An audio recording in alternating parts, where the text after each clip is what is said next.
Good evening, Ram Ram, नमस्कार, जय हिंद। मैं संदीप सिवाज स्वागत करता हूं आप सभी बच्चों का आपके अपने बेहतरीन और शानदार लर्निंग प्लेटफॉर्म पर। जितने भी बच्चे आज के सेशन में मेरे साथ लाइव जुड़ते जा रहे हैं, एक बार फटाफट मेरे को बता दीजिएगा ऑडियो वीडियो एकदम परफेक्ट है, क्लियर है, ओके है, सब कुछ परफेक्ट है।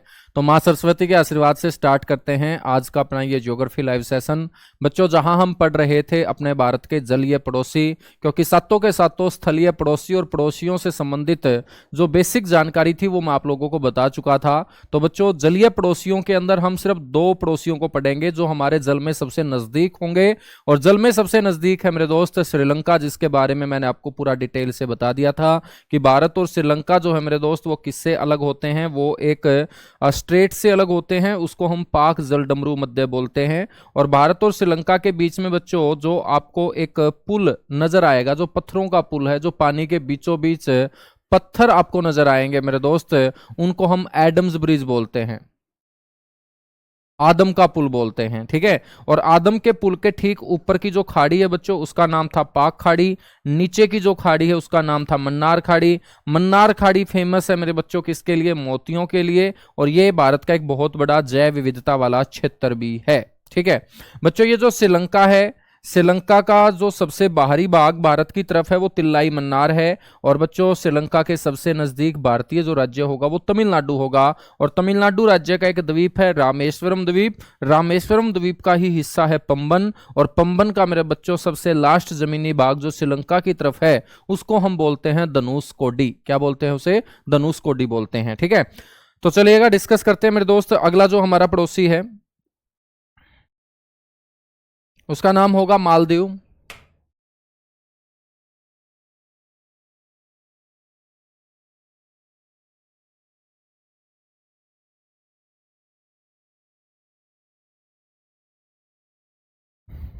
और मैं आपसे पूछूं कि मालदीव की जो लोकेशन है मेरे दोस्त वो आपको कहाँ नजर आएगी, तो सारे के सारे बच्चे बता देंगे कि मालदीव जो है ना सर, वो हमारे लेफ्ट हैंड साइड में स्थित हमारा पड़ोसी है। इसका नाम है मेरे दोस्त मालदीव, ठीक है। हम बात करें तो मालदीव के सबसे नजदीक कौन सा राज्य होगा? यदि आपसे कोई पूछ ले कि भाई मालदीव के सबसे नजदीक राज्य का नाम बताओ, तो मालदीव के सबसे नजदीक राज्य होगा मेरे दोस्त केरल। कौन होगा? केरल। तो ये आपका जो स्टेट है इसका नाम है केरल। तो मालदीव के सबसे नजदीक राज्य कौन सा होगा? केरल होगा। बच्चों, हम बात करें तो कौन सा केंद्र शासित प्रदेश मालदीव के सबसे नजदीक होगा, तो यहां पर मेरे दोस्त लक्षद्वीप है। कौन है? लक्षद्वीप है। और लक्षद्वीप का जो ये द्वीप है मेरे दोस्त, इसका नाम है मिनिकॉय।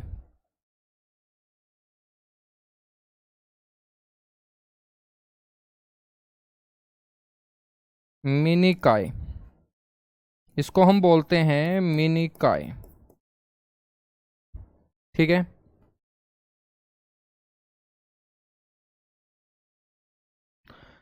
हम बात करें तो भारत और जो मालदीव है मेरे बच्चों, वो एक दूसरे से अलग कहां से होते हैं? तो आपको पता होना चाहिए कि जल के अंदर से मेरे दोस्त एक लैटिट्यूड गुजरता है, और इस लैटिट्यूड की जो वैल्यू है वो है 9 डिग्री लैटिट्यूड, 9 डिग्री अक्षांश। और ये जो 9 डिग्री अक्षांश है,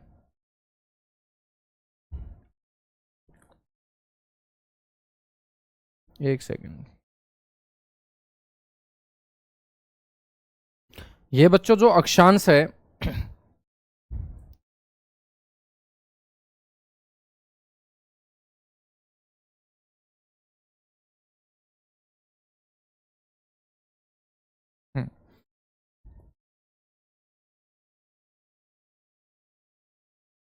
ये इस तरीके से गुजरता है। 9 से ठीक नीचे का अक्षांश है, तो 9 से ठीक नीचे जो अक्षांश है मेरे दोस्त ये है 8 डिग्री लैटिट्यूड। तो इसको हम बोलेंगे 8 डिग्री लैटिट्यूड, यानी कि 8 डिग्री अक्षांश। और 8 डिग्री से ठीक ऊपर मेरे दोस्त यहां पर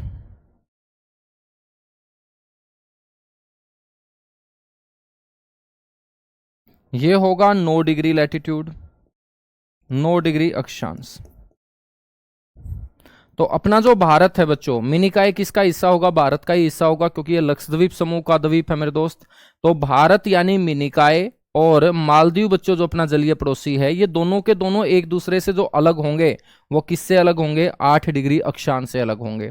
तो यहां पर एक पॉइंट आप लोगों को ध्यान रखना है कि भारत और मालदीव, भारत हम बोल सकते हैं, भारत के अंदर हम लक्षद्वीप समूह बोल सकते हैं, और लक्षद्वीप समूह का मेरे बच्चों कौन सा द्वीप बोल सकते हैं? मिनिकाय। कौन सा द्वीप बोलेंगे? मिनिकाय द्वीप। और जो मालदीव है मेरे दोस्त, ये एक दूसरे से जो अलग होंगे,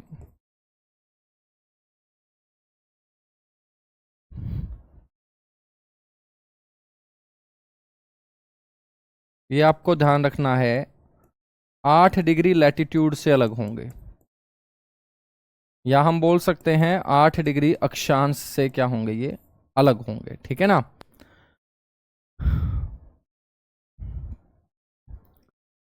बच्चों हम बात करें यहां पर मालदीव की जो कैपिटल है, राजधानी है, वो कौन सी है? तो सभी को पता होगा कि मालदीव की राजधानी का नाम माले है, ठीक है। मालदीव की जो संसद है मेरे दोस्त, उसे हम क्या बोलते हैं? पीपल्स मजलिस के नाम से उसे पुकारते हैं। तो याद रखना है आपको, मालदीव की जो पार्लियामेंट है बच्चों, उसका नाम क्या है? पीपल्स मजलिस उसकी पार्लियामेंट का नाम है। और जब हम पड़ोसियों का जिक्र करते हैं तो उसका नेशनल गेम भी हम पढ़ते हैं, बिल्कुल पढ़ते हैं। और बच्चों मालदीव का आपसे कोई राष्ट्रीय खेल पूछ ले, नेशनल गेम पूछ ले, तो आपको बोलना है फुटबॉल मेरे दोस्त, इसका नेशनल गेम है। आपसे कोई पूछ ले कि इसकी जो करेंसी है, मुद्रा है, वो क्या है, तो मेरे दोस्त मालदीव के अंदर जो करेंसी चलती है ना, वो मालदीव रुपया चलती है। ये जरूर आपको ध्यान रखना है, रुपया नहीं बल्कि रुपया। तो मालदीव रुपया जो होगी वो बच्चों मालदीव की करेंसी का क्या होगा? नाम होगा। और मालदीव के जो नियरेस्ट स्टेट होगा, सबसे नजदीकी भारतीय जो राज्य होगा मेरे दोस्त, उसे हम बोलेंगे केरला। तो केरला जो राज्य है, ये मालदीव के सबसे नियरेस्ट स्टेट होगा मेरे दोस्त।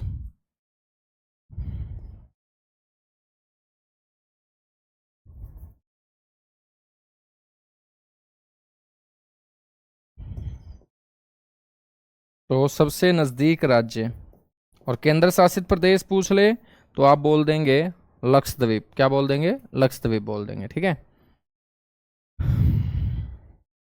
याद रखोगे? बिल्कुल याद रखेंगे। तो हमने मेरे दोस्त यहां पर एक सीमा पढ़ ली है जिसका नाम था स्थलीय सीमा। अब हम बात करेंगे मेरे दोस्त कोस्टल बॉर्डर की। भारत का जो कोस्टल बॉर्डर है, यानी कि तटीय सीमा,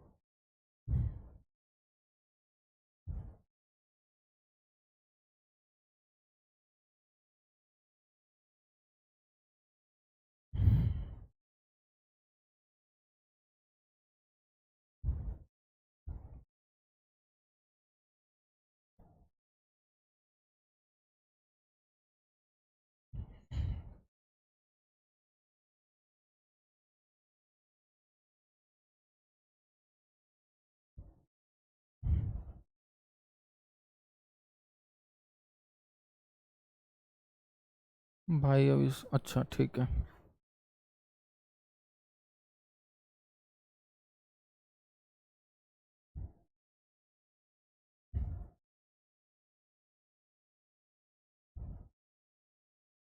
मेरे दोस्त हम बात करें कोस्टल बॉर्डर की, तटीय सीमा की, तो मैंने आप लोगों को बताई थी कि भारत की जो कुल तटीय सीमा है वो है बच्चों 7516.6 किलोमीटर, ठीक है। ये जो आंकड़ा होगा आपका, ये ओल्ड डेटा होगा, मतलब पुराना आंकड़ा होगा मेरे दोस्त, क्योंकि पहले अपने भारत का जो कोस्टल बॉर्डर है उसको अच्छे तरीके से नहीं मापा गया था। ये आपका ओल्ड डेटा है। और ये जो ओल्ड डेटा मैं आपको बता रहा हूं, ये ministry of home affairs MHA 1970 के आधार पे हम चर्चा कर रहे हैं। तो ये 1970 के आसपास मेरे दोस्त बताया गया था कि भाई अपने भारत का जो कोस्टल बॉर्डर है वो 7516.6 किलोमीटर है। ठीक है ना बेटा? कमेंट आप बिल्कुल नहीं देखते हो, बताइएगा, मैं आप लोगों के खूब कमेंट पढ़ूंगा। बस मैं ये चाहता हूं कि आपको मैं ज़्यादा से ज़्यादा कंटेंट दे पाऊं। ठीक है ना? हाँ बिल्कुल, लक्षद्वीप और मिनिकॉय जो है वो 9 डिग्री से अलग होता है, और मिनिकॉय और मालदीव 8 डिग्री से। ठीक है सोनाली ठाकुर, बिल्कुल। और आप लोगों को है ना, आज आज तो मैं ये लिख के ऐसे करवा रहा हूं, क्योंकि बहुत सारे बच्चों को ये भी लगता है कि यार टाइम बहुत ज्यादा लग रहा है लिखने में, है ना? और वो लाजमी भी है कि जब मैं लिखता हूं तो एक तो मेरी राइटिंग ठीक ठाक है मेरे दोस्त, ठीक है, तो उससे क्या है कि थोड़ी सी स्पीड कम बन जाती है, और आपको लगता है कि यार सिलेबस कहीं हमारा छूट ना जाए। तो सिलेबस नहीं छूटेगा, मैं आपको ये तसल्ली दे देता हूं मेरे दोस्त कि हर एक उस क्वेश्चन तक आपको पहुंचाने का मैं काम करूंगा। दिल्ली पुलिस के जितने भी नौजवान मेरे साथ जुड़े हुए हैं जो खाकी वर्दी पहनने वाले हैं, तो मेरे दोस्त आप कंटेंट की चिंता मत कीजिएगा, बस जो पढ़ाया जा रहा है वो समझ में आ रहा या नहीं आ रहा, मैटर ये होना चाहिए। ठीक है ना बेटा? राघव कुमार, तुमने अभी तक इतना कर दिया, ठीक है, तुम 19 20 25 साल के हो रखे हो, तो तुमने भी तो बर्बाद ही कर रखा है। तुमने कौन सा आबाद किया है? मैं तो कुछ करवा रहा हूं ना।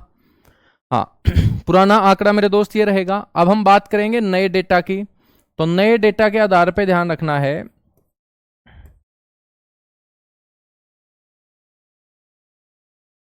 11,098.81 किलोमीटर मेरे दोस्त, ये न्यू डेटा होगा।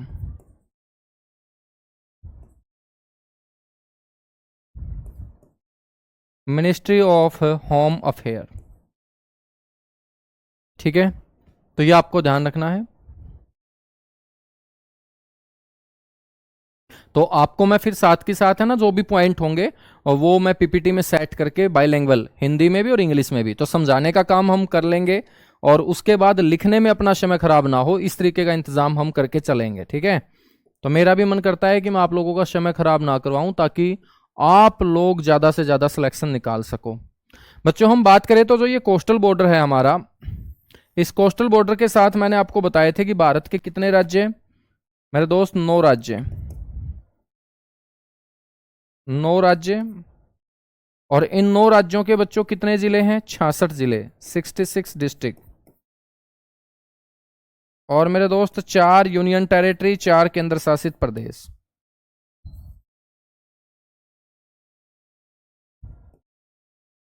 चार केंद्र शासित प्रदेश, ठीक है। और इन 4 केंद्र शासित प्रदेशों के कितने जिले? 4 जिले। तो 9 राज्य और 4 केंद्र शासित प्रदेश मेरे दोस्त किसके साथ जुड़े हुए हैं? तटीय सीमा के साथ जुड़े हुए हैं।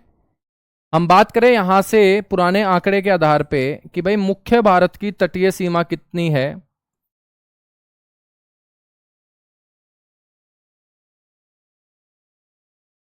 Coastal border of main India.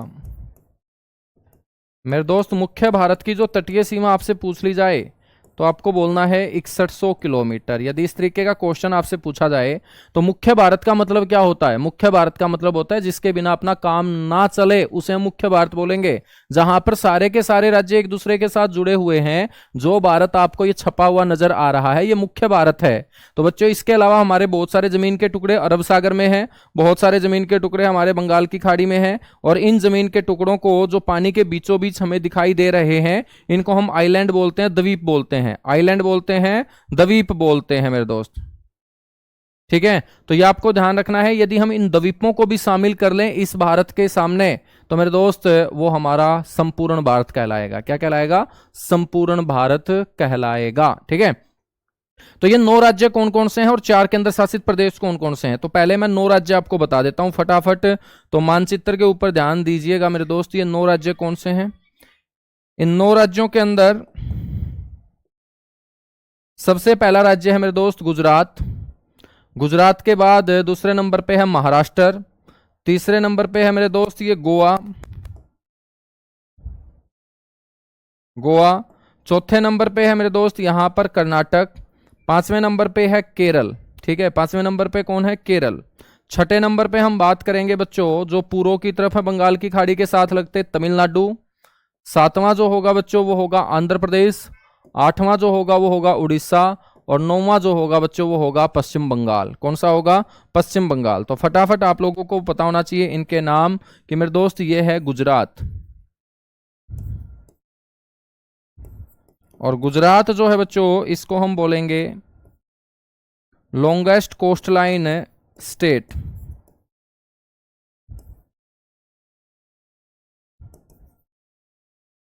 Longest coast line state, सबसे लंबी तटीय रेखा वाला, मतलब वो राज्य अपना जो सबसे ज्यादा पानी के साथ चिपका हुआ है।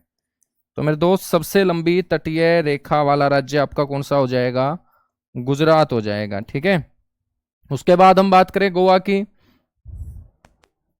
तो गोवा जो होगा मेरे दोस्त ये स्मॉलेस्ट कोस्टलाइन स्टेट होगा।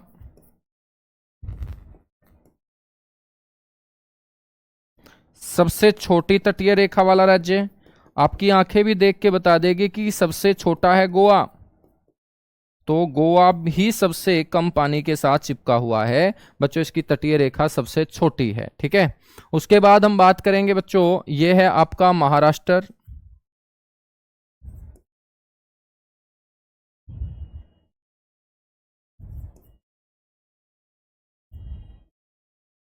महाराष्ट्र, महाराष्ट्र के साथ साथ ये जो आपका स्टेट है इसका नाम है कर्नाटक।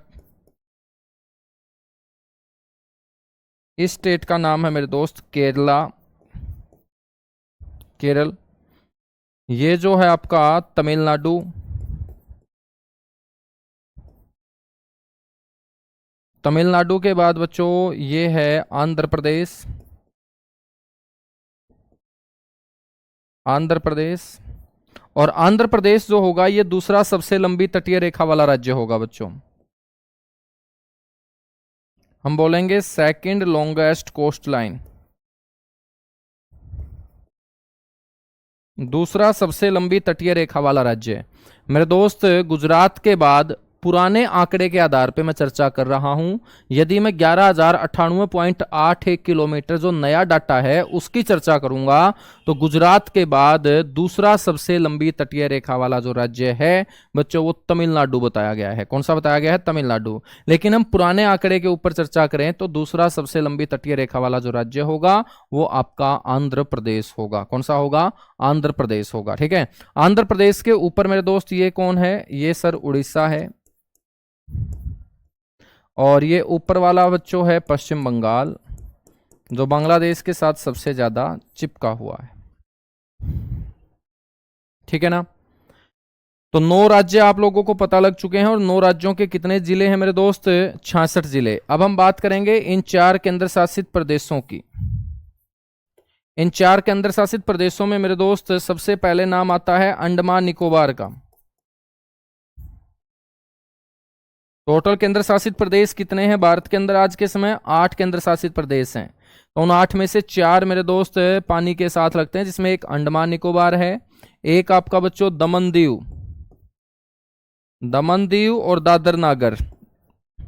बच्चों इनको मर्ज कर दिया गया। आप सभी को पता है पहले ये अलग अलग हुआ करते थे, दादर नागर अलग हुआ करता था, दमन दीव अलग हुआ करता था। एडम्स ब्रिज और राम सेतु अलग है क्या बेटा, अलग नहीं है। ठीक है ना, बिल्कुल सभी के कमेंट पहुंच रहे हैं मेरे पास।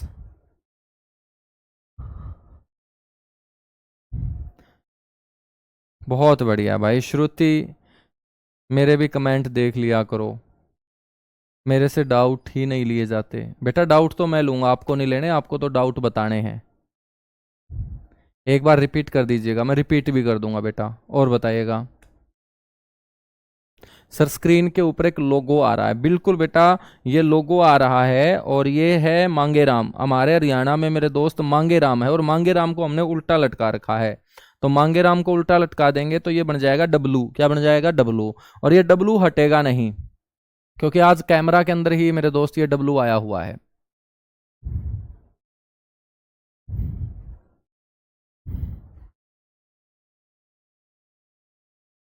बिल्कुल बेटा सोनिया, बेसिक से ही तो आप आगे जाओगे, बेसिक से ही तो आप आगे जाओगे, ठीक है, क्योंकि इसमें हर टाइप का बच्चा जुड़ा हुआ है ना। बहुत सारे बच्चे बोलेंगे कि यार ये कैसे क्वेश्चन है, गुजरात सबसे लंबी तटीय रेखा वाला, ये सभी को पता है। तो बेटा सभी को नहीं पता, बहुत सारे ऐसे बच्चे हैं जो पहली बार जुड़े होंगे ना, तो उनको भी साथ लेके चलेंगे। ऐसा थोड़ी पता है मेरे को कि आपका दिमाग इतनी बातें ज्योग्राफी में जानता है उसके बाद हम शुरू कर दें। अब मेरे को थोड़ी पता है आपको कितना आता है, मैं तो आपको जीरो मान के ही पढ़ाऊंगा। जैसे जैसे सिलेबस है उस सिलेबस के अंदर बेसिक चीजें भी आएंगी, बेसिक से शुरुआत होगी टॉपिक की, फिर बच्चों मॉडरेट लेवल आएगा और फिर डे बाय डे बहुत जबरदस्त लेवल आएगा। फिर आपको ये लगेगा कि यार ये हमने कभी नाम सुना ही नहीं था, ठीक है। तो सारी चीजें आएंगी, तुम थोड़ा सा शांति से क्लास अटेंड करते रहो। दमन दीव के बाद मेरे दोस्त हम बात करेंगे, तीसरा जो हमारा होगा वो होगा पांडिचेरी। पांडिचेरी जिसको पुद्दुचेरी भी बोलते हैं ना, पांडिचेरी।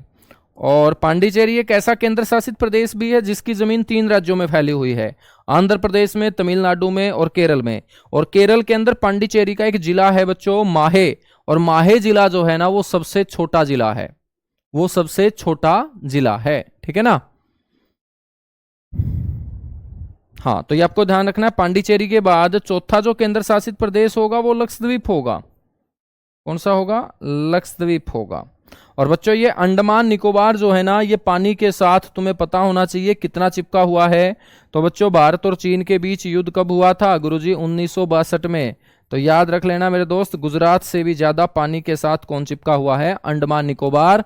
आपसे कोई पूछ ले कि भाई भारत के कौन से क्षेत्र की तटीय सीमा सबसे लंबी है, वहां पर राज्य शब्द नहीं बोला जाए, कौन सा अक्षेत्र, तो मेरे दोस्त यदि ऑप्शन में अंडमान निकोबार दे रखा है तो अंडमान निकोबार सबसे लंबी तटीय रेखा वाला क्षेत्र होगा। और ये पानी के साथ चिपका हुआ है 1962 किलोमीटर, ठीक है।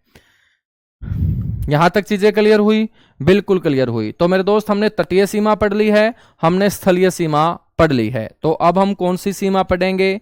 अब हम पढ़ेंगे, अच्छा मैं कुछ आपको आंकड़े भी दिखा देता हूं, ठीक है। देखिएगा भाई, मैं आपको कुछ आंकड़े भी बता देता हूं, कौन कौन सा आंकड़ा आपको याद रखना है वो भी बता देता हूं। बच्चों सबसे लंबी तटीय रेखा वाला राज्य कौन सा होगा? सर गुजरात होगा।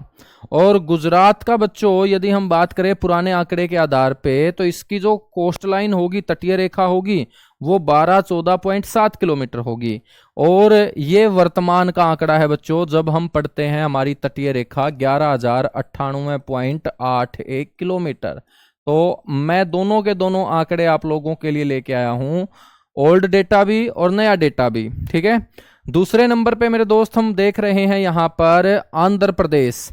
तो आंध्र प्रदेश पुराने आंकड़े के आधार पे तो दूसरे नंबर पे है, लेकिन नए आंकड़े के आधार पे मेरे दोस्त दूसरा सबसे लंबी तटीय रेखा वाला राज्य कौन सा हो जाएगा? तमिलनाडु हो जाएगा, ठीक है। तो यदि नया डेटा बच्चों आपसे देकर पूछा जा रहा है कि भाई वर्तमान के आंकड़ों के अनुसार या जो नई रिपोर्ट आई है उसके आधार पे बताओ दूसरा सबसे लंबी तटीय रेखा वाला राज्य है, तो आप तमिलनाडु बोलेंगे। और यदि पुराने आंकड़े के आधार पे पूछा जाता है तो सभी को पता है आंध्र प्रदेश, ठीक है। बाकी ये आंकड़े और आपको याद रखने की जरूरत नहीं है। उसके बाद एक आंकड़ा आपको याद रखना है मेरे दोस्त, गोवा, ठीक है, या अंडमान निकोबार। गोवा का भी याद रखने की जरूरत नहीं है, क्योंकि गोवा का यहां दमन और दीव के साथ जोड़ के बताया गया है 160.5 किलोमीटर। अकेला जो गोवा है मेरे दोस्त वो पानी के साथ कितना चिपका हुआ है? 101 किलोमीटर, 101 किलोमीटर, ठीक है। और बच्चों जो नए आंकड़े आए हैं, नए आंकड़े के आधार पे ही गोवा सबसे छोटी तटीय रेखा वाला आपका राज्य होगा। तो यहां अंडमान निकोबार देख रखिएगा बच्चों, अंडमान निकोबार पहले 1962 किलोमीटर जो अभी मैंने बताया, और जो नई रिपोर्ट आई है उस रिपोर्ट के आधार पे 3083.50 किलोमीटर बच्चों ये जल का क्षेत्र है तटीय सीमा अंडमान निकोबार की।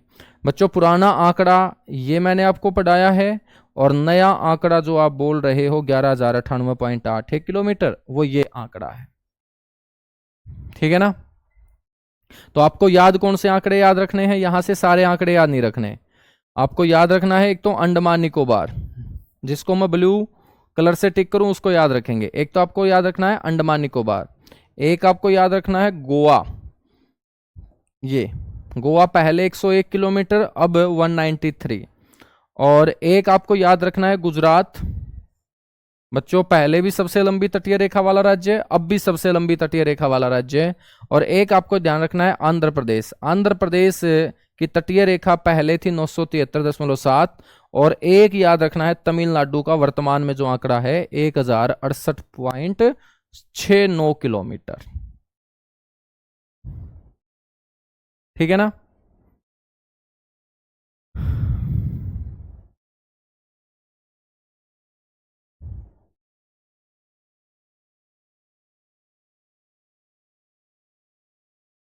चलेगा। हम बात करते हैं मेरे दोस्त अब जलीय सीमा की। हेडिंग डालिएगा,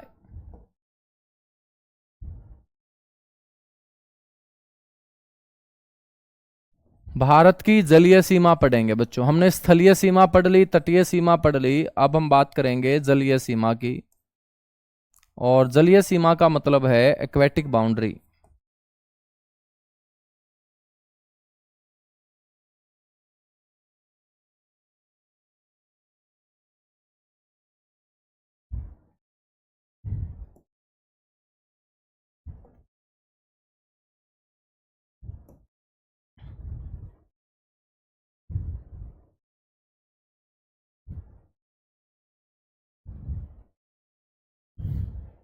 बच्चों जलीय सीमा का मतलब क्या होगा?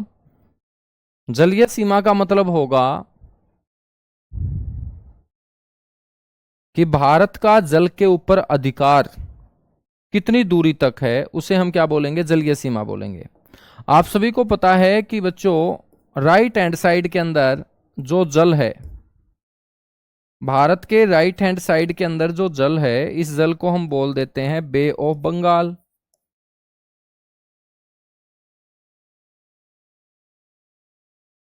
यानी कि बंगाल की खाड़ी बोलते हैं। क्या बोलेंगे मेरे दोस्त? बंगाल की खाड़ी बोलेंगे। लेफ्ट हैंड साइड में बच्चों जो जल है,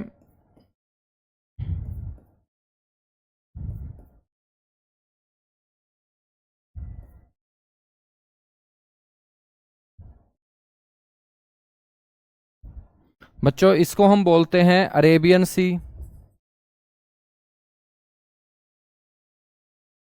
यानी कि अरब सागर।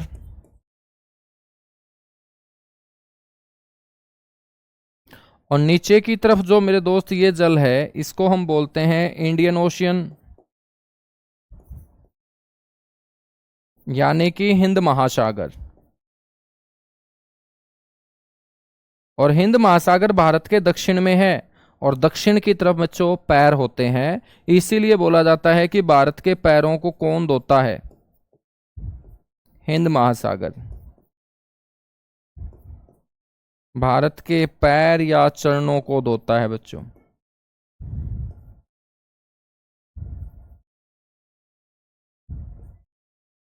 कौन?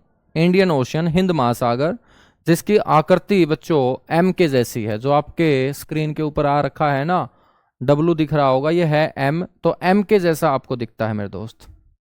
ठीक है। हम बात करें कि जलीय सीमा, जलीय सीमा का मतलब क्या है? स्थलीय सीमा तो हमने पढ़ ली मेरे दोस्त, जिसके साथ हमारे स्थलीय पड़ोसी 7 देश जुड़े हुए हैं। तटीय सीमा हमने पढ़ ली बच्चों, जो पानी के साथ लगती सीमा, उसे हमने तटीय बोल दिया।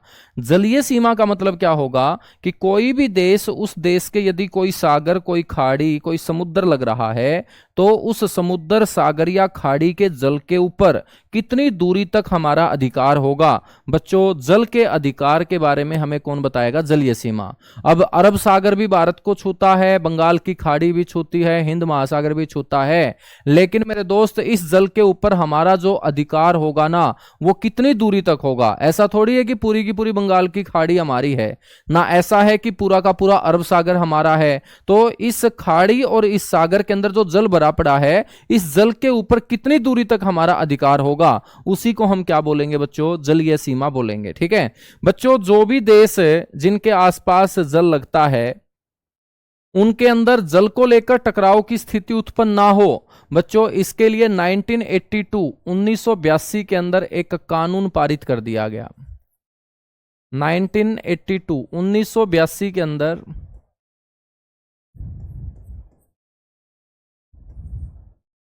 बच्चों एक कानून पारित कर दिया गया। इसे हम बोलते हैं समुद्र का कानून। क्या बोलते हैं मेरे दोस्त, सोनिया। क्या डिफरेंस है बेटा, एक बार बताओगे थोड़ा सा? तुम साथ के साथ बता के चलोगे ना तभी सॉल्यूशन होगा चीजों का। तुम चिल्लाना शुरू कर देते हो लेकिन बताते नहीं हो, है भाई?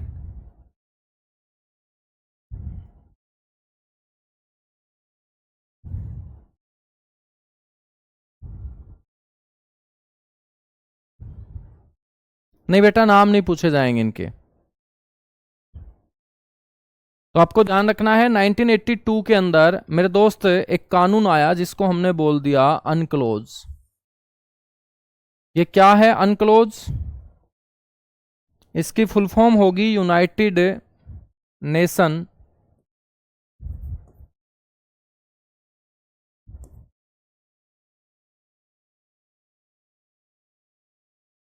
Convention on the law of sea. मेरे दोस्त इसको हम लिखेंगे समुद्र का कानून। यानी कि कोई भी देश हो, कोई भी व्यक्ति हो, बिना कानूनों के थोड़ी मानेगा।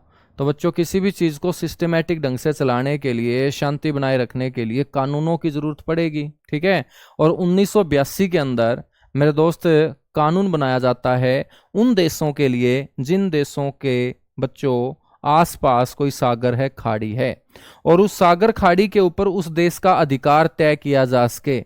बच्चों इसके लिए यूनाइटेड नेशन संयुक्त राष्ट्र ने क्या किया, 1982 के अंदर एक कानून बनाया और उस कानून को हमने बोल दिया समुद्र का कानून। बच्चों ये जो समुद्र का कानून है ना, ये लागू हुआ कब? 1994 के अंदर। तो ये कानून जो है ना बच्चों, कब से लागू हुआ? तो आपको बोलना है सिंस 1994। ठीक है, 1994 से मेरे दोस्त ये क्या हुआ, लागू हुआ। कानून बना था 1982 में, लागू कब हुआ? 1994 में। और मेरे दोस्त इस कानून के मुताबिक ही जलीय सीमा जो बताई गई वो 3 प्रकार की बताई गई।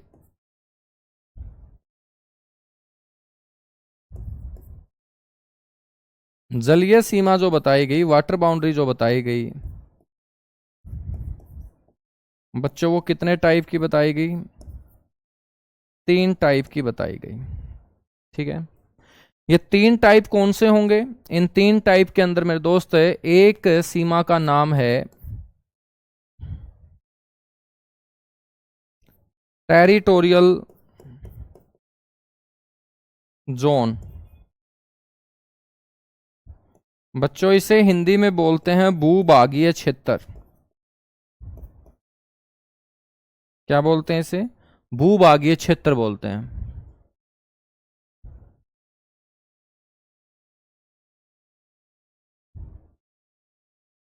ठीक है ना?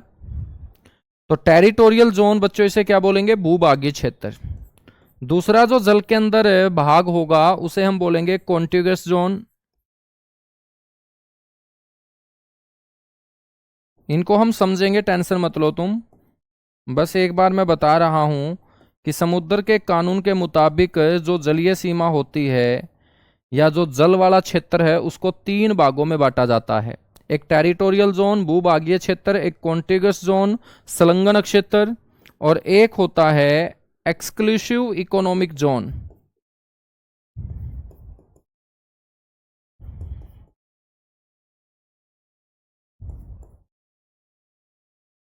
मेरे दोस्त इसको बोलते हैं अनन्य आर्थिक क्षेत्र।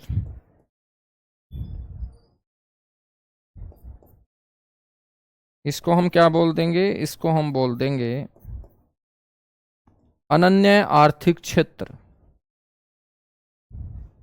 ठीक है ना? यहां तक चीजें समझ में आई? एक बार फटाफट बताओ। तो यहां से मेरे दोस्त क्वेश्चन कैसे पूछा जाएगा?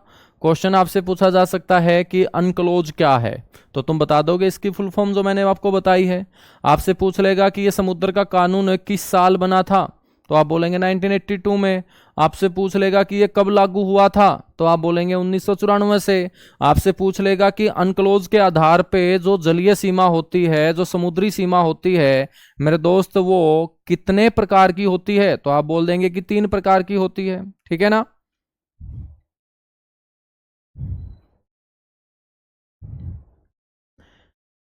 मेरे दोस्त यहां से अब एक दिमाग में क्वेश्चन आपके आना चाहिए कि सर जो ये समुद्री सीमा होती है या जो जलीय सीमा होती है, ये मापी किस में जाती है?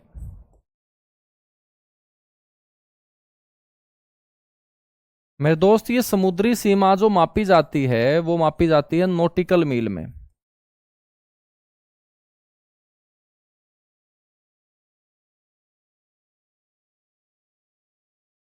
किस में मापी जाती है? नॉटिकल मील के अंदर।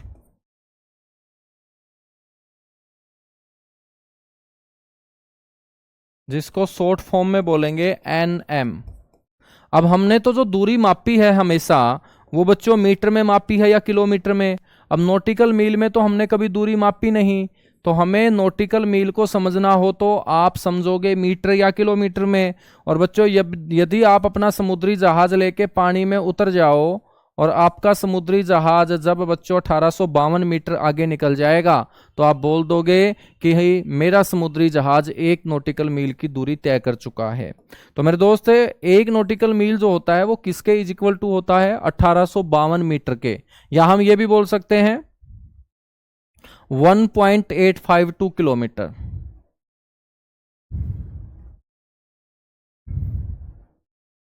हाँ, थोड़ा सा अलग तो होगा लेकिन आंकड़े सेम ही रहेंगे।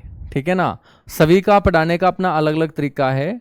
जिनसे आप पहले पढ़े होंगे उनका अलग तरीका है। आप मेरे से पहली बार पढ़ रहे होंगे तो मेरा अलग तरीका आपको लगेगा। ठीक है? लेकिन मेरे दोस्त समझना सबसे मेन रहेगा और आसान भाषा के अंदर समझना सबसे मेन रहेगा। क्योंकि जिस क्षेत्र में हम रहते हैं वहां जिस तरीके की भाषा, जिस तरीके के शब्दों का यूज किया जाता है, वो शब्द हमारे दिमाग में अच्छे से बैठे हुए हैं। तो उन्हीं शब्दों का, उसी भाषा का मेरे दोस्त यूज करके हम मुश्किल से मुश्किल चीज को क्या बना लेंगे? आसान बना लेंगे। ठीक है? समझ में आई बात? तो मेरे दोस्त 1 नॉटिकल मील किसके इक्वल टू हो जाएगा? 1852 मीटर। या हम इसे बोल सकते हैं किलोमीटर के अंदर 1.852 किलोमीटर। ठीक है? अब हम बात करें कि हमने ये तो देख लिया कि समुद्री सीमा हमने नॉटिकल मील में मापनी पड़ेगी, लेकिन मेरे दोस्त कोई ना कोई ऐसी भी तो जगह होगी जहां से हम उस समुद्री सीमा को मापेंगे। तो उस समुद्री सीमा को हम मापेंगे कहां से, ये आपको समझना पड़ेगा। बच्चों जितना भी हमारा ये जो क्षेत्र है, जो जल के साथ लगता क्षेत्र है, ये कटा फटा है। जब भी आप किसी जल के साथ लगती जमीन के ऊपर जाओगे तो आपको इस तरीके से मेरे दोस्त कटा फटा तट नजर आएगा। ठीक है?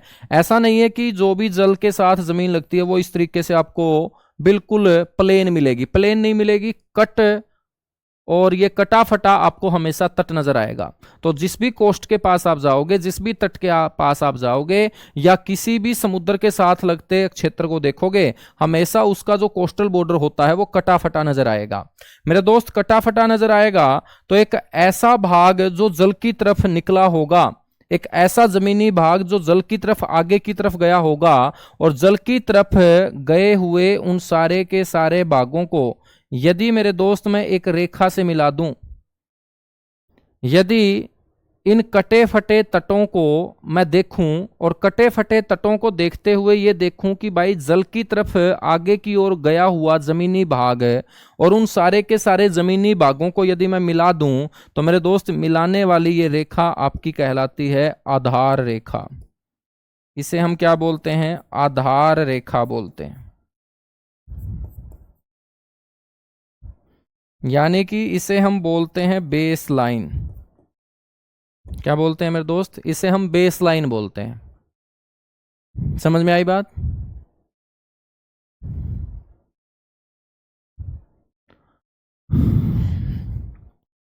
ठीक है भाई गुलशन, बहुत बढ़िया। सर जी नोट्स बनाने हैं क्या? बेटा और क्या, दिवाली के दिन पटाखे बनाएगा, बम बनाएगा, क्या बनाएगा? नोट्स ही तो बनाएगा, है ना। स्टूडेंट का काम क्या है? बम बनाना है स्टूडेंट का काम ना। स्टूडेंट का काम मोमबत्ती बनाना है ना। स्टूडेंट का काम दिए बनाना है। तो मेरे दोस्त स्टूडेंट का काम क्या है? नोट्स बनाना है, अच्छे से पढ़ना है, ठीक है। तो ये भी तुम मेरे से पूछोगे कि सर क्या बनाए हम। तो मेरे दोस्त ये कौन सी लाइन होगी? आधार रेखा। लेकिन हमने जो लाइन पढ़ी, ये वाली लाइन, ये वाली लाइन बच्चों कौन सी रेखा थी? ये तटीय रेखा थी। इसको हमने क्या बोला? इसको हमने बोला कोस्टल बॉर्डर, तटीय रेखा। तो मैं आपसे पूछूं कि ये जो समुद्री सीमा होती है ये कौन सी रेखा से मापी जाती है? तटीय रेखा से मापी जाएगी या आधार रेखा से? तो आप बोलेंगे समुद्री सीमा हमेशा आधार रेखा से मापी जाती है बच्चों। कौन सी रेखा से मापी जाती है?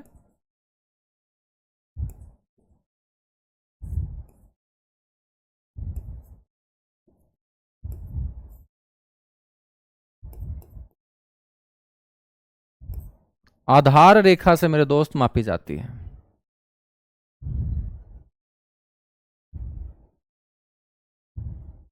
ठीक है ना।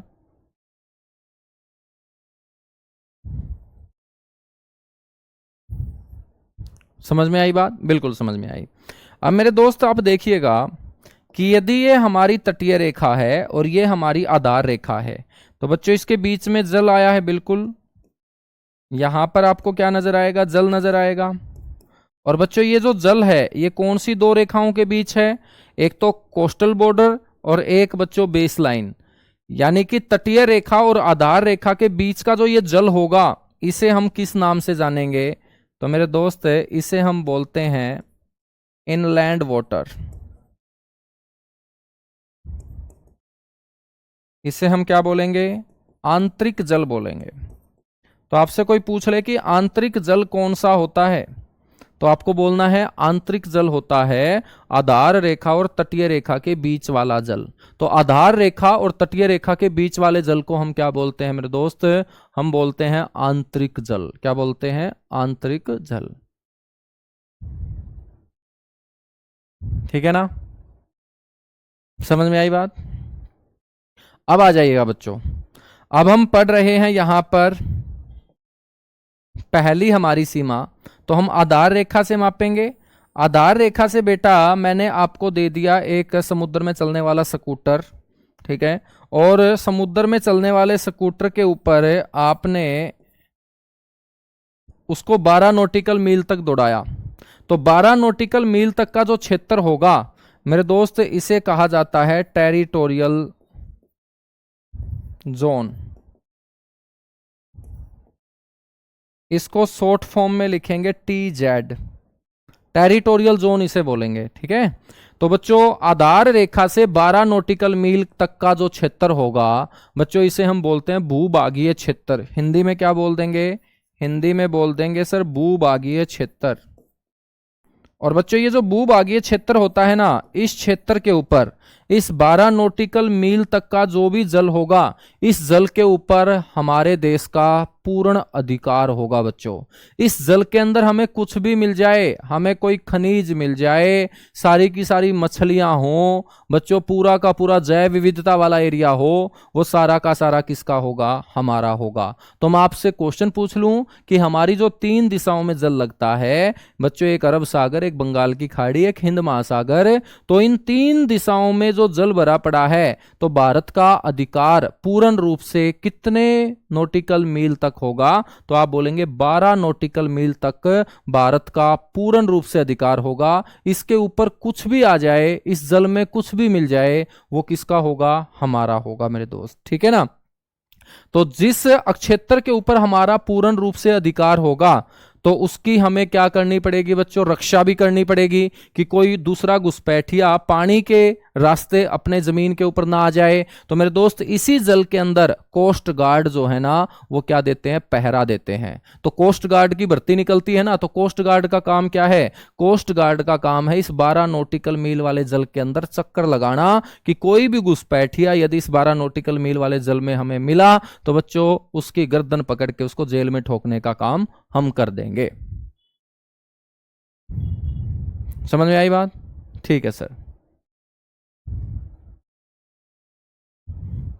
बच्चों उसके बाद हम बात करते हैं कि तुम 12 नॉटिकल मील तक तो आ गए थे, अब बेटा तुम्हें 12 नॉटिकल मील आगे और चलना है।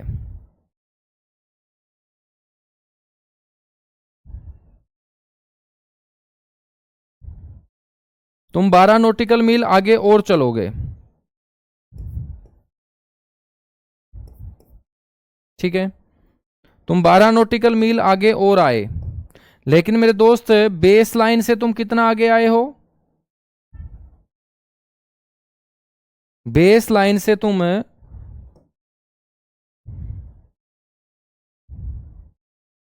24 नॉटिकल मील आगे आ चुके हो, ठीक है ना। मेरे दोस्त इस क्षेत्र को हम बोलते हैं कॉन्टिग्यूस जोन, यानी कि CZ बोलते हैं, और हिंदी में क्या बोलेंगे? संलग्न क्षेत्र बोलेंगे। संलग्न अक्षेत्र इसे हम बोल देंगे, ठीक है। बच्चों इस क्षेत्र के ऊपर पूर्ण रूप से अधिकार नहीं होता अपना। जो 12 नॉटिकल मील तक पूरा अधिकार था हमारा, उससे आगे 12 नॉटिकल मील और चलेंगे तो वो क्षेत्र जल के अंदर कहलाएगा कॉन्टिग्यूस जोन, यानी कि संलग्न क्षेत्र। और इसके ऊपर हमारा पूर्ण रूप से अधिकार नहीं होता, बल्कि मेरे दोस्त इस जल के अंदर हम क्या ले सकते हैं? फाइनेंशियल हेल्प ले सकते हैं।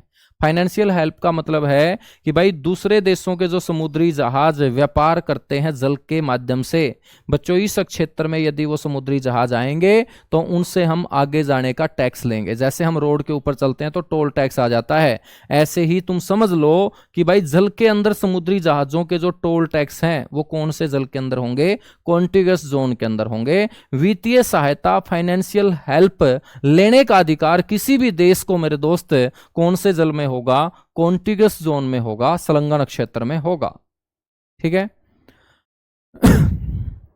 बच्चों हम बात करें फिर, हमें और आगे चलना है, बिल्कुल चलना है सर। मेरे दोस्त हमें इस CZ से आगे चलना पड़े 176 नॉटिकल मील। कितने नॉटिकल मील? 176 नॉटिकल मील, 176 नॉटिकल मील, 176। तो मेरे बच्चों यदि हम 176 चले हैं, तो आपको यह भी पता होना चाहिए कि भाई 12 नॉटिकल मील तो हमारा यही था। तो यहां से यहां कौन सा क्षेत्र है? CZ। ये क्या है बच्चों? CZ। तो CZ से हम कितना गए? 188। मेरे दोस्त फिर हम चर्चा करें कि हमें तो बेस लाइन से आना है, बेस लाइन से।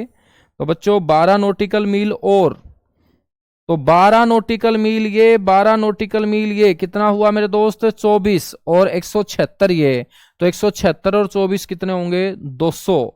तो बच्चों आधार रेखा से 200, कॉन्टिगस जोन से 188, और मेरे बच्चों सॉरी टेरिटोरियल जोन से 188, और कॉन्टिगस जोन से मेरे दोस्त 176 नॉटिकल मील तक का क्षेत्र आपका कहलाएगा EEZ, एक्सक्लूसिव इकोनॉमिक जोन इसे बोल देंगे। इसको हम बोल देंगे अनन्य आर्थिक क्षेत्र। अब मैं तुम्हें एक एक बात यहां से लाइनों के माध्यम से बता रहा हूं, ठीक है।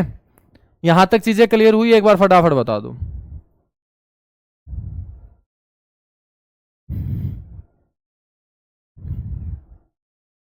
मजा आ रहा है तुम लोगों को पढ़ के? एक बार फटाफट मेरे को बता दीजिएगा।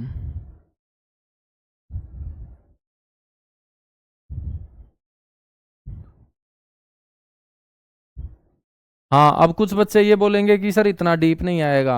बेटा जब तुम्हें सब कुछ पता है कि क्या आएगा क्या नहीं आएगा, तो तुम बेरोजगार क्यों घूम रहे हो मेरे लाडले बच्चों?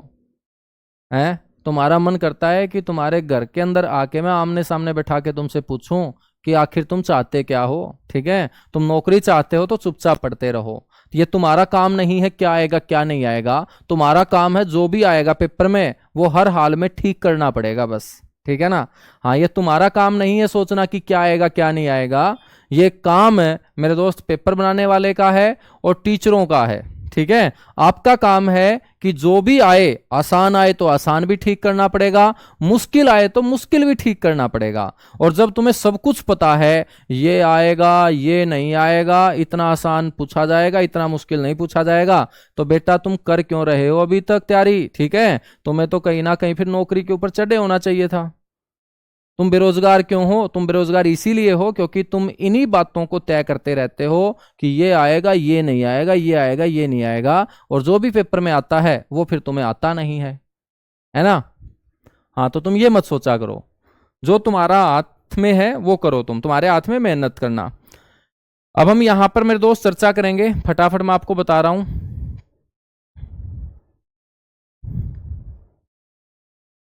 ठीक है, देखिएगा अभी हमने पढ़ा है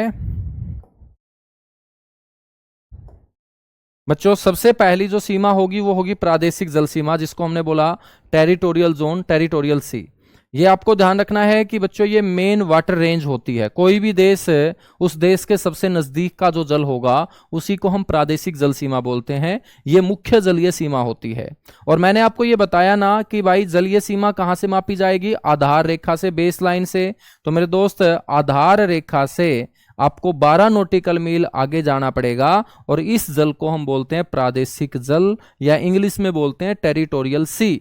मेरे दोस्त आपको यह ध्यान रखना है कि ये जो 12 नॉटिकल मील का जल होता है ना, इस जल के ऊपर किसी भी देश का संपूर्ण रूप से अधिकार होता है।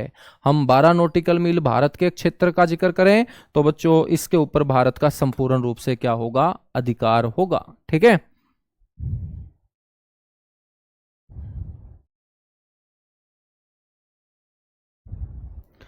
उसके बाद हम बात करते हैं संलग्न क्षेत्र, कॉन्टिगस जोन। मेरे दोस्त कॉन्टिगस जो जोन होगा वो आधार रेखा से, देखिएगा जब भी हम सी जेड को मापेंगे तो आधार रेखा से मापेंगे तो 24 नॉटिकल मील। लेकिन बच्चों सामने वाला बोले कि मेरे को तो प्रादेशिक जल सीमा से आगे बता दो, तो प्रादेशिक जल सीमा तो 12 नॉटिकल मील थी ही, तो बच्चों 24 में से 12 हटा देंगे तो बाकी जो शेष बचा 12 नॉटिकल मील, बच्चों प्रादेशिक जल सीमा से आगे का ये क्षेत्र आपका संलग्न क्षेत्र कहलाता है। और इस संलग्न क्षेत्र के अंदर भारत को एक तो बच्चों वित्तीय सहायता मिलती है, यानी कि हम टैक्स, मेरे दोस्त सीमा शुल्क, ठीक है, सीमा शुल्क ले सकते हैं। बच्चों साफ सफाई करने का अधिकार होता है हमें, ठीक है, साफ सफाई करने का इस जल के अंदर क्या होता है? हमें अधिकार होता है। तो ये होता है आपका संलग्न क्षेत्र। तीसरा जो बच्चों हमने भाग पढ़ा वो हमने पढ़ा एक्सक्लूसिव इकोनॉमिक जोन, इसको शॉर्ट फॉर्म में ईईजेड बोलते हैं। और आपसे कोई पूछ ले कि भाई ईईजेड जो है ना वो कितने नॉटिकल मील तक का क्षेत्र होगा, तो हम बोल देंगे 200 नॉटिकल मील। ठीक है,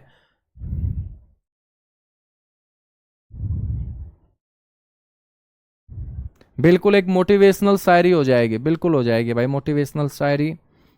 तो आधार रेखा से 200 नॉटिकल मील तक का जो क्षेत्र है मेरे दोस्त, ये आपको ध्यान रखना है, अनन्य आर्थिक क्षेत्र होगा। यदि आपसे कोई पूछ ले कि भाई प्रादेशिक जल सीमा से बताओ, प्रादेशिक जल सीमा थी 12 नॉटिकल मील, तो 200 में से 12 माइनस कर देंगे तो कितना बचेगा? 188। तो प्रादेशिक जल सीमा से मतलब मेरे दोस्त यहां से 12 नॉटिकल मील, लेकिन हमें यहां से मापना है, तो बच्चों 200 में से 12 माइनस करेंगे तो ये कितना आ जाएगा? 188 नॉटिकल मील। तो प्रादेशिक जल सीमा से 188 नॉटिकल मील। लेकिन सामने वाला बोले कि सी जेड से, तो मेरे दोस्त सी जेड के अंदर ये 12 नॉटिकल मील होगा, तो इस 12 नॉटिकल मील से आगे का क्षेत्र बच्चों कितना बचेगा? ये आगे का क्षेत्र बचेगा 176 नॉटिकल मील। ठीक है, तो CZ से कितना हो जाएगा 176 नॉटिकल मील तक का क्षेत्र हो जाएगा।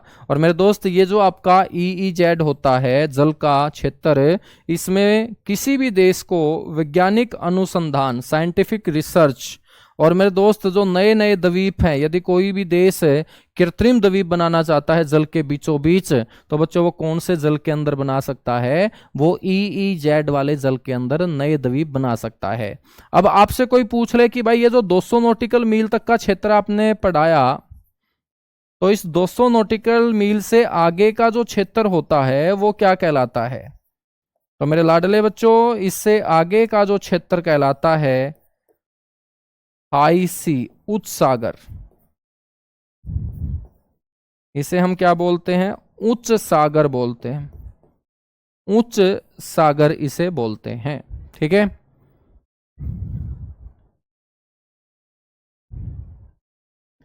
समझ में आ गई बात? एक बार सारे के सारे बच्चे बता दीजिएगा। हाई सी पढ़ना नहीं है, लेकिन हाई सी से क्वेश्चन ये पूछा जा सकता है कि भाई अनन्य आर्थिक क्षेत्र से आगे का जल क्या कहलाता है, तो आप बोलेंगे उच्च सागर कहलाता है, हाई सी कहलाता है। वैसे समुद्री सीमा 3 प्रकार की होती है, लेकिन बच्चों उससे आगे का भी तो जल बचता है, तो वो होगा हाई सी। और उच्च सागर के ऊपर सभी देशों का समान रूप से अधिकार होता है। ठीक है, तो सारे के सारे देश वहां पे जाके कुछ भी कर सकते हैं मेरे दोस्त। और ये सबसे गहराई वाला भाग होता है, किसी भी सागर का सबसे गहराई वाला भाग होता है ये उच्च सागर, हाई सी। ठीक है, तो मेरे दोस्त हम मिलेंगे फिर कल इससे आगे, और कल हम स्टार्ट करेंगे एक नया टॉपिक। पहला टॉपिक अपना कंप्लीट हो चुका है और इसकी प्रैक्टिस सीट मैं आप लोगों को मेरे दोस्त इस वीक के लास्ट तक प्रोवाइड करवा दूंगा। तो जब भी अपना चैप्टर कंप्लीट होगा, चैप्टर कंप्लीट होने के बाद 30 से 35 क्वेश्चन बाइलैंग्वेज, इंग्लिश में भी हिंदी में भी, प्रैक्टिस के लिए आपको मिलते रहेंगे, और ताकि आप लोगों को यह आइडिया हो सके कि दिल्ली पुलिस में इस टॉपिक से आज से पहले किस तरीके के क्वेश्चन पूछे गए हैं।